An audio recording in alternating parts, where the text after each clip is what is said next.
Janwada farm house scam. అసలు ఏంటి ఈ స్కామ్? కేటీఆర్ ఎందుకు భయపడుతున్నాడు? నాకంటూ ఏ ఫామ్ హౌస్ లేదు. ఇన్ని రోజులు తాను ఉన్న ఫామ్ హౌస్ ను ఇప్పుడు నాది కాదు అని ఎందుకంటున్నాడు? ఇది తెలియాలంటే మనం కాస్త వెనక్కి వెళ్ళాలి. జీవో 111 పరిధిలో ఉన్న ఈ 25 ఎకరాల ఫామ్ హౌస్ సర్వే నెంబర్ 311/7, 313/1, 313/2, 301/8లో ఉంది. ఇది మొత్తం నిషేధిత భూమి.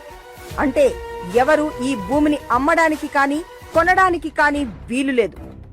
ఈ భూమిపై ఎలాంటి లావాదేవీలు జరగకూడదని ధరణి పోర్టల్లో, రిజిస్ట్రేషన్ డిపార్ట్మెంట్ వెబ్సైట్ లో కూడా క్లియర్ గా ఉంది. ముందుగా సర్వే నంబర్ 311, 311/7 విషయానికి వద్దాం. ఇదే జన్వాడ ఫామ్ హౌస్ బిల్డింగ్ ఉన్న భూమి.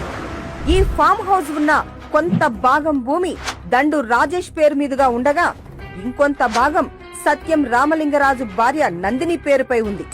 అప్పట్లో సత్యం స్కామ్ బయటపడటంతో ఇన్కమ్ ట్యాక్స్ డిపార్ట్మెంట్ ఈ భూమిని నిషేధిత జాబితాలోకి చేర్చింది.